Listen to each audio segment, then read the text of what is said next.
Hello student, कैसे हैं आप लोग। आई होप अच्छे होंगे, एंजॉय कर रहे होंगे। आज हम लोग स्टार्ट करेंगे रेडियो एक्टिविटी।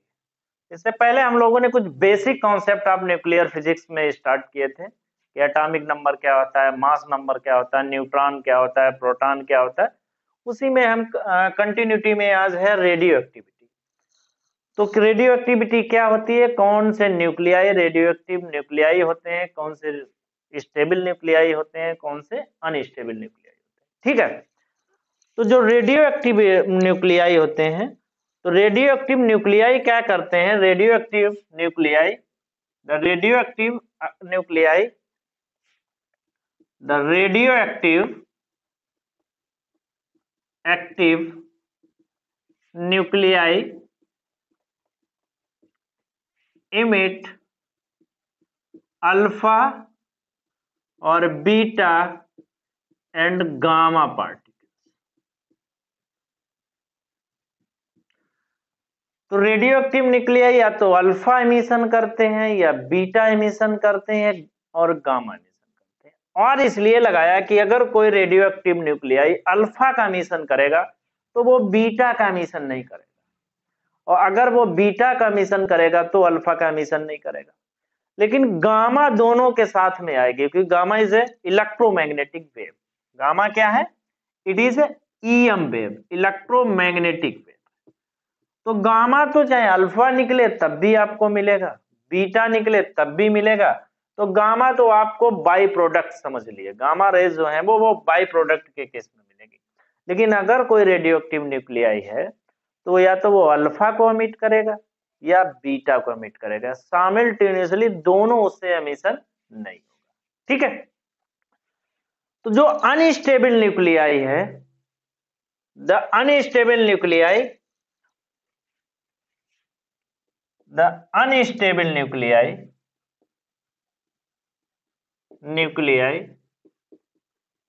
ठीक है, by emission alpha gamma beta and gamma particles, unstable nuclei by emission alpha and beta gamma particle convert into किसमें? Stable nuclei. तो जो अनस्टेबल न्यूक्लियाई है वो अल्फा बीटा गामा पार्टिकल को एमिट करके क्या कर लेते हैं, स्टेबल न्यूक्लियाई में चेंज हो जाते हैं। ठीक है। तो उसी में तो कुछ दो तीन पॉइंट बना के लिख लेते हैं। तो जो रेडियो एक्टिव है इसकी खोज जो है, डिस्कवरी किसने की थी? The radio activity discovered by, किसने की थी? हेनरी,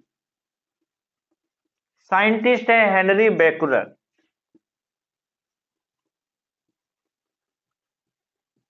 1896 में की थी। कब की थी? 1896 में। ठीक है। तो इन्होंने क्या की, the radio active discovered by the Henry Becquerel, कब? 1896 में। तो इनकी डिस्कवरी में जनरली क्या था, ऐसा नहीं कि आज गए लैब में और कुछ नया पार्टिकल दे दिया, कुछ नई थ्योरी डेवलप कर दी, ये तो पॉसिबल है नहीं। तो इसका मतलब इनकी जर्नी स्टार्ट हुई।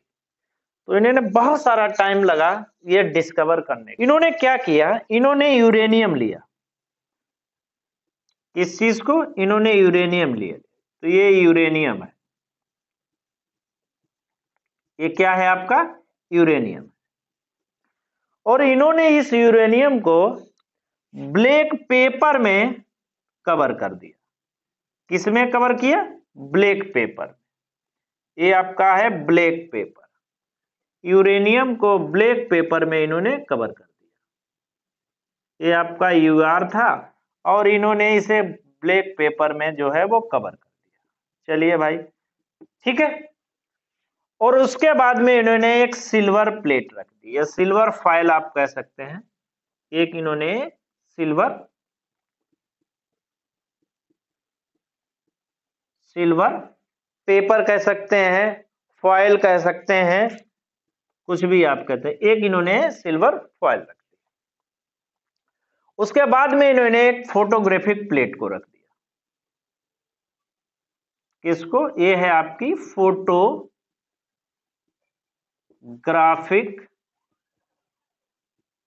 प्लेट। ठीक है, तो इन्होंने ये देखा कि यहां से कुछ रे निकल रही है। ठीक है, कुछ वो क्या कर रही है, सिल्वर फाइल को, कुछ तो सिल्वर फाइल को क्रॉस करते हुए फोटोग्राफिक प्लेट पे पहुंच रही है। तो यहां पे इन्हें कुछ रे जो है वो दिखाई।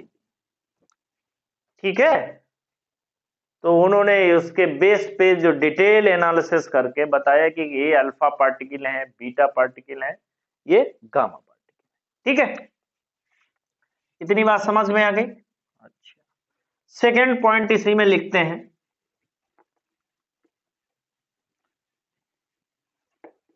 देयर आर नियर अबाउट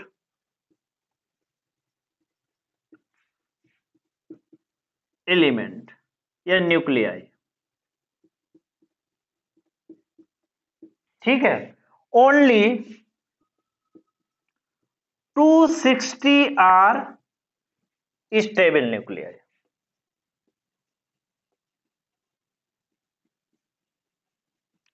मतलब 1500 नियर अबाउट न्यूक्लियाई हैं, जिसमें केवल 260 समथिंग है वो स्टेबल न्यूक्लियाई है, अदर जो क्या है वो अनस्टेबल न्यूक्लियाई। ठीक है, दो तीन चीजें क्लियर हो गई। दूसरा, emission rate of alpha particle, या लिखें rate of emission, rate of emission of alpha comma beta and gamma are independent. किस पे इंडिपेंडेंट होता है? और independent in temperature comma pressure, और जो भी सराउंडिंग एनवायरनमेंट है उस पे डिपेंड नहीं करता। ठीक है, the rate of emission of alpha particle, beta particle and gamma particle are independent of temperature, pressure and environment condition. It is depend on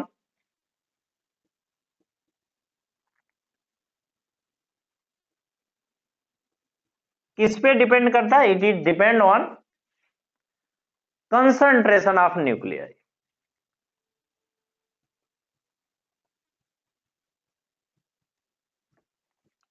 concentration of nuclei. ठीक है, ये उस पे नहीं है, surrounding environment, temperature, pressure, etc उस पे depend नहीं करता है। ठीक है, is depend on the nuclei का कंसंट्रेशन कैसा है। ठीक है, उस पे बेसिकली ये डिपेंड करता है। ठीक है, इतनी बात नोट कर लो। अब आते हैं स्टेबिलिटी बेल्ट। अब देखते हैं कि किस बेस पे जो न्यूक्लियाई है वो डिवाइड किए गए, ये न्यूक्लियाई स्टेबल हैं और ये न्यूक्लियाई जो है वो अनस्टेबल। तो आते हैं stability belt.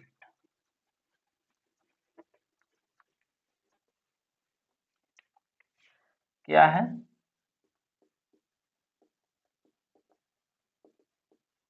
Stability belt. Stability ये बेल्ट बताती है कि कौन से न्यूक्लियाई स्टेबल हैं, कौन से अनस्टेबल हैं। अगर स्टेबल हैं तो उनकी कंडीशन क्या, तो ग्राफ प्लॉट करते हैं। आइए, तो स्टेबिलिटी बेल्ट में क्या है, एक्स एक्सिस पे है number of proton, Y axis पे है नंबर ऑफ न्यूट्रॉन। ठीक है, तो इसकी कुछ कंडीशन है, कब न्यूक्लियाई स्टेबल होगा, कब न्यूक्लियाई अनस्टेबल होगा।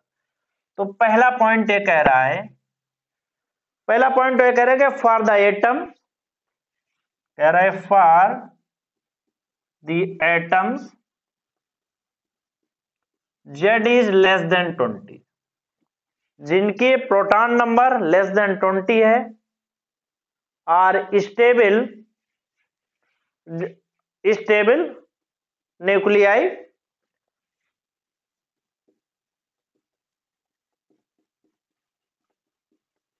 तो इस स्टेबल न्यूक्लियाई की कंडीशन है N/P अप्रॉक्सीमेट 1 होना चाहिए। नंबर ऑफ न्यूट्रॉन या नंबर ऑफ प्रोटॉन का जो रेशियो है वो 1 होना चाहिए, या हम कहें कि N=Z है, वो अप्रॉक्सीमेट होना चाहिए।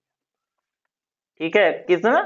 For the atom less than 20, less than equal to 20, उस केस में number of proton number of neutron के बराबर है, तो क्या हो जाएंगे? मॉलिक्यूल या न्यूक्लियाई, जो न्यूक्लियाई है वो स्टेबल हो जाएगा। तो इसमें एग्जाम्पल देखिए कौन कौन सा है। तो हमारे पास ऑक्सीजन हो गया 816, ये भी स्टेबल है। आपके पास नाइट्रोजन हो गया 714, आपके पास कार्बन हो गया 16 है, क्योंकि इसमें क्या है 8 प्रोटॉन है 8 न्यूट्रॉन है। ठीक है, इसमें 7 प्रोटॉन है 7 न्यूट्रॉन है। ठीक है, 6 प्रोटॉन है और इतने न्यूट्रॉन है। तो हम ये दिखा सकते हैं, इट मींस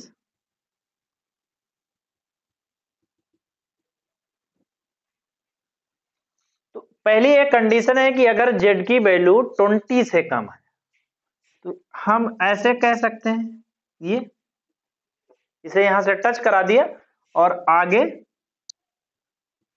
तो ये क्या किसके लिए है? N=Z के लिए। अगर N=Z है और Z की वैल्यू 20 से कम है, तो ये मॉलिक्यूल जो भी इस बेल्ट पे पड़ेंगे, इस पे, इस लाइन पे पड़ेंगे, जो भी इस लाइन पे पड़ेंगे, ठीक है, वो क्या होंगे? वो सब स्टेबल न्यूक्लियाई। क्या होंगे? जो भी इस लाइन पे पड़ रहे हैं वो क्या होंगे? स्टेबल। ठीक है भाई। सेकेंड क्या कह रहा है? सेकेंड कह रहा है कि फॉर द एटम्स या फॉर द न्यूक्लियाई, जो भी आप लिखना चाहें, फॉर द एटम्स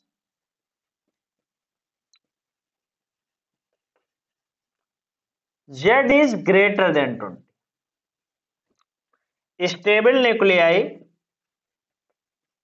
की कंडीशन क्या है इस केस में?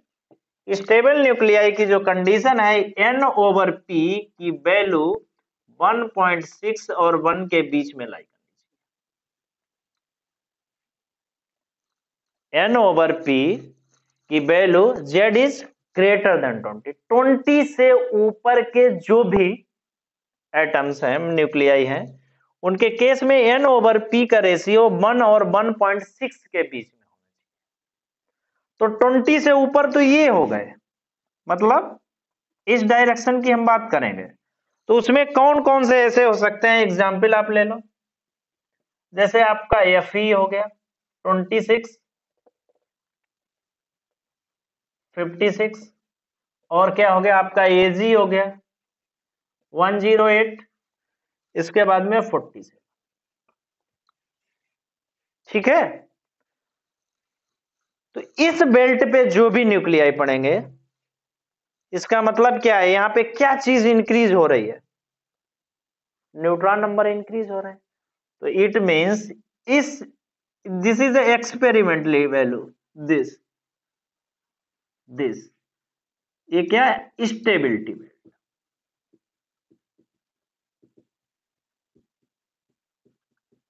और ये कैसा है? Experiment, experimental graph. मतलब Z=20 और इस पे जो भी मॉलिक्यूल है, ठीक है, इस पे जो पड़ेंगे, इस पे, इस लाइन पे जो पड़ेंगे, दे आर स्टेबल। और जो सबसे आखिर का मॉलिक्यूल, जो स्टेबल मॉलिक्यूल है, एटम है, उसकी वैल्यू कितनी है?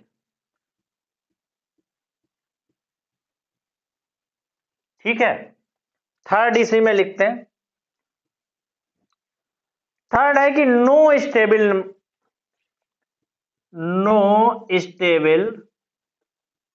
Nuclei Z is greater than equal to 80। Z is greater than 83 से ऊपर कोई भी जो भी न्यूक्लियाई है वो स्टेबल नहीं है। ओनली, तो इसका मतलब हम क्या कह सकते हैं? जो बिस्मिथ है, इज स्टेबल न्यूक्लियाई। और बिस्मथ का कितना होता है? ये होता है आपका 83,209। तो बिस्मथ के बाद में जो भी मॉलिक्यूल हैं, जो भी आपके न्यूक्लियाई है, वो स्टेबल न्यूक्लियाई। ठीक है भाई, इसका मतलब और बहुत सारे जो एटम्स जो इस स्टेबिलिटी बेल्ट और S N is equal to Z line पे नहीं है, they are all unstable nuclei. It means हम जो ये कह रहे हैं कि यहां पे अगर कोई है, यहां पे है कोई, ठीक है, यहां पे है, यहां पे है, बहुत सारे हो सकते हैं, या यहां पे है,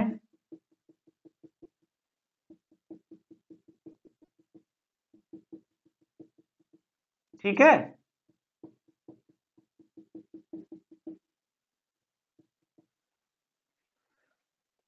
तो दे आर अनस्टेबल। तो ये क्या है? ये भी अनस्टेबल है,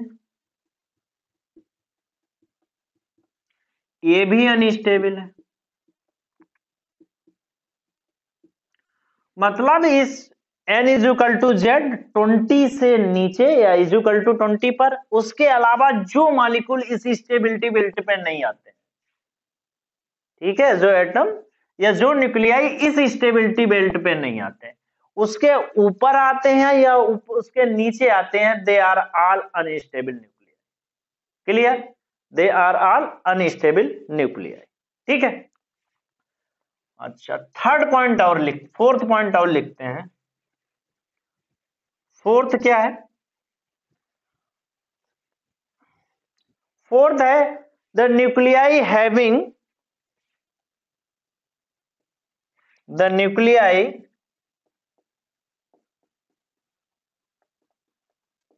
having even number of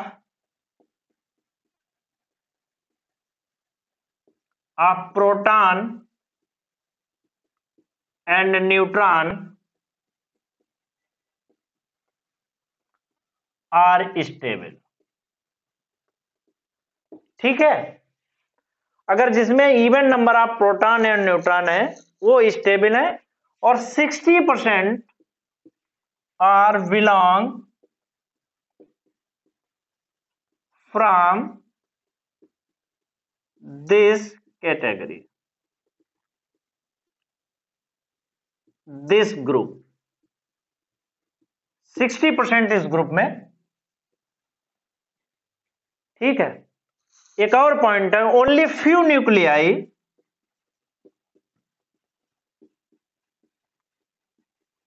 have odd number of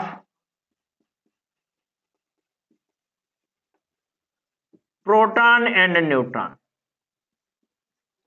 are stable। I think 3-4 हैं उसमें, एक में कौन सा है? आई थिंक 1s3, नहीं, आई थिंक 1s2। कौन सा है? 1s2। दूसरा लिथियम है, और जो थर्ड है वो आपका है nitrogen. They have all number of neutron and proton but they are stable. ठीक है, तो ये 4-5 पॉइंट जो है वो अब आप नोट करें। अच्छा, तो मॉलिक्यूल जो या न्यूक्लियाई जो स्टेबल न्यूक्लियाई नहीं है, वो क्या है? स्टेबल न्यूक्लियाई बनना चाहते हैं। तो जब वो स्टेबल न्यूक्लियाई नहीं है और स्टेबल न्यूक्लियाई बनना चाहते हैं, तो वो क्या करते हैं? अल्फा बीटा पार्टिकल का एमिशन करते हैं। अब क्वेश्चन आता है कि एमिशन क्यों करते हैं? ठीक है, हमने मान लिया ये हमारे पास कोई न्यूक्लियाई है, एमिशन करने की उनकी कुछ प्रॉब्लम है। ये न्यूक्लियाई, न्यूक्लियाई में क्या है? न्यूट्रॉन होंगे, प्रोटॉन होंगे, न्यूट्रॉन होंगे, हाँ, प्रोटॉन होंगे, प्रोटॉन न्यूट्रॉन ही होंगे इनसाइड में। तो इनके बीच में क्या लगता है, nuclear force is very strong force, इससे ज्यादा कोई स्ट्रांग फोर्स नहीं है। अगर न्यूक्लियर फोर्स वीक फोर्स होगा तो मॉलिक्यूल स्टेबल नहीं होगा, ठीक है। न्यूक्लियर फोर्स जो है अगर वीक होगा तो मॉलिक्यूल स्टेबल ही नहीं रह पाएगा। न्यूक्लियर फोर्स जो है वो बहुत ही स्ट्रांग फोर्स, तो ठीक है। तो इस प्रोटॉन और इस प्रोटॉन के बीच में क्या इलेक्ट्रोस्टैटिक फोर्स लगता है भाई, प्रोटॉन और प्रोटॉन के बीच में क्या फोर्स लगेगा, इलेक्ट्रोस्टैटिक फोर्स। और इलेक्ट्रोस्टैटिक फोर्स कैसा होगा, रिपल्सिव होगा, क्योंकि इन पे दोनों पे चार्ज सेम है, रिपल्सिव होगा। इट मींस इफ किसी न्यूक्लियाई में नंबर ऑफ प्रोटॉन ज्यादा है तो रिपल्सन ज्यादा होगा, क्योंकि उस केस में न्यूक्लियर फोर्स तो बहुत वीक हो जाएगा। न्यूक्लियर फोर्स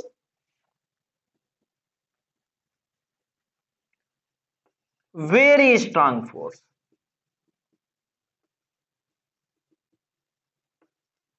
ठीक है। न्यूक्लियर फोर्स क्या होता है, प्रोटॉन प्रोटॉन के बीच में भी लगता है, न्यूट्रॉन प्रोटॉन के बीच में भी लगता है, न्यूट्रॉन न्यूट्रॉन के बीच में भी लगता है। तो nuclear force very strong force है, ये प्रोटॉन प्रोटॉन के बीच में भी लगेगा, न्यूट्रॉन न्यूट्रॉन के बीच में लगेगा, न्यूट्रॉन प्रोटॉन के बीच में, ठीक है। तो अगर रिपल्सिव फोर्स ज्यादा है और न्यूक्लियर फोर्स कम है तो मॉलिक्यूल अनस्टेबल, ठीक है। इसका मतलब क्या है कि हमें नंबर ऑफ न्यूट्रॉन इंक्रीज करने पड़ेंगे, नंबर ऑफ क्या करने पड़ेंगे, न्यूट्रॉन इंक्रीज करने पड़ेंगे, और नंबर ऑफ प्रोटॉन है वो डिक्रीज करने पड़ेंगे, ठीक है। इसके अपोजिट को कंडीशन आ जाएगी, अगर न्यूक्लियर फोर्स केवल न्यूट्रॉन या न्यूट्रॉन ही है तो न्यूक्लियर फोर्स क्या हो जाएगा, बहुत स्ट्रांग हो जाएगा, ठीक है, क्योंकि प्रोटॉन तो है ही नहीं। जब प्रोटॉन प्रोटॉन नहीं है तो रिपल्सिव फोर्स जनरेट ही नहीं होगा, रिपल्सन होगा ही नहीं। उस केस में एक मॉलिक्यूल क्या हो जाएगा, कंस्ट्रक्ट हो जाएगा, सिकुड़ जाएगा, ये भी ठीक नहीं है, ये भी अच्छा नहीं है। तो हम क्या करते हैं कि जब भी या तो ऑटोमेटिकली, ये नेचर का रूल है, ये radio active nuclei unstable stable में आने के लिए automatically alpha particle beta particle gamma particle का इमिशन करता है, या हम क्या करते हैं उस पर बमबारी करा देते हैं, न्यूट्रॉनों की बमबारी करा देते हैं, ठीक है। तो अगर इस मान लिया यहाँ यहाँ ये कोई मॉलिक्यूल है, ये कोई इस मॉलिक्यूल है, तो ये क्वेश्चन आता है ये वाला मॉलिक्यूल और ये वाला जो न्यूक्लियाई है, या ये वाले न्यूक्लियाई ये वाले न्यूक्लियाई कौन सा एमिशन करेंगे। अगर इस स्टेबिलिटी की बेल्ट के ऊपर है, इसका मतलब उसमें नंबर ऑफ न्यूट्रॉन ज्यादा है, और नंबर ऑफ न्यूट्रॉन ज्यादा है, बैलेंस करना है, तो इसका मतलब नंबर ऑफ प्रोटॉन उसमें क्या होना चाहिए, इंक्रीज होना चाहिए। इट मींस यहां पे जो मॉलिक्यूल है N/P का रेशियो क्या हो रहा है, डिक्रीज करना पड़ेगा, क्योंकि न्यूट्रॉन ज्यादा है, बैलेंस करने के लिए न्यूट्रॉन की वैल्यू कम, N/P का रेशियो जो है कम करना पड़ेगा। यहां पे जो डिके हो जाएगा वो होगा बीटा माइनस डिके, ठीक है भाई। और इस वाली बेल्ट पे आते हैं, यहां पर N/P का रेशियो, यहां पे नंबर ऑफ प्रोटॉन ज्यादा है, ठीक है भाई। ये बेल्ट क्या है, नंबर ऑफ प्रोटॉन। इस केस में हमें क्या करना पड़ेगा, नंबर ऑफ न्यूट्रॉन को इंक्रीज करना पड़ेगा, और जब नंबर ऑफ न्यूट्रॉन को इंक्रीज करना पड़ेगा, प्रोटॉन को कम करना पड़ेगा, इस केस में या तो अल्फा डिके होगा और बीटा माइनस डिके, ठीक है भाई। तो N/P अगर नंबर ऑफ न्यूट्रॉन ज्यादा है तो बीटा डिके माइनस होगा, अगर नंबर ऑफ प्रोटॉन ज्यादा है तो उस केस में या तो अल्फा डिके होगा या बीटा डिके होगा। और उसके बाद में ये मॉलिक्यूल जो न्यूक्लियाई है वो स्टेबिलिटी बेल्ट के नियर अबाउट जो है वो शिफ्ट हो जाएंगे, और अगर वो स्टेबिलिटी बेल्ट के नियर अबाउट शिफ्ट हो जाएंगे देन दे आर स्टेबल, ठीक है। तो क्या क्या पॉइंट थे, पहला पॉइंट था अगर जेड से प्रोटॉन नंबर जेड 20 से कम है और N/P का रेशियो 1 है तो वो भी स्टेबल न्यूक्लियाई होंगे। यहां तक की बात हो गई। उसके बाद में कह रहे कि Z की वैल्यू 20 से ज्यादा है और 83 से कम है, ठीक है, और N/P का रेशियो 1 और 1.6 के बीच में लाई करेगा, तब वो स्टेबिलिटी बेल्ट पे आएंगे और इस स्टेबिलिटी बेल्ट पर they are also stable nuclei. तो जो भी इस बेल्ट पे है, इस पे वो कैसे हैं, स्टेबल है, इसीलिए इसको स्टेबल बेल्ट कहा गया। ठीक है, दो तीन चीजें आ गई। इट मीन्स जो स्टेबिलिटी बेल्ट पे नहीं है they are all unstable nuclei, और उनको अगर स्टेबल कंडीशन में आना है तो या तो उन्हें बीटा डीके करना इमिट करना पड़ेगा या अल्फा डीके इमिट करना पड़ेगा। यहाँ पे बीटा प्लस डीके होता है, ठीक है, तो बीटा माइनस डीके होगा, इस मीन्स नंबर ऑफ न्यूट्रॉन है वो कम हो जाएंगे, प्रोटॉन इंक्रीज हो जाएंगे और वो स्टेबिलिटी बेल्ट की तरफ आ जाएंगे। इस केस में अगर बीटा प्लस डीके हो रहा है या अल्फा डीके हो रहा है, it means number of neutron है वो इंक्रीज हो रहे हैं, प्रोटॉन है वो डिक्रीज हो रहे हैं और वो स्टेबिलिटी बेल्ट की तरफ पहुंच जाएंगे। ठीक है, मोस्ट स्टेबल न्यूक्लियाई, या सही कहें कि after bismuth no molecule is stable molecule. ठीक है, तो आई होप कुछ चीजें समझ में आई होंगी, क्यों अल्फा डीके होता है, बीटा डीके होता है, क्या कंडीशन है। नेक्स्ट जो है वो हम लोग property of alpha decay, beta decay और गामा डीके इनकी स्टडी करते हैं, और उस केस में कुछ न्यूमेरिकल प्रॉब्लम करेंगे। अल्फा डीके और बीटा डीके अगर जनरली हो रहा है तो इनसाइड द न्यूक्लियाई क्या चेंज हो रहा है, कहां से एनर्जी मिल रही है, या मास एनर्जी में कन्वर्ट हो रहा है, आइंस्टीन रिलेशन फॉलो हो रहा है या नहीं हो रहा है, वो चीज देखें। ठीक है, तो आई होप आप लोग लेक्चर को एंजॉय करेंगे। आज लेक्चर को यहीं फिनिश करते हैं। Best of luck.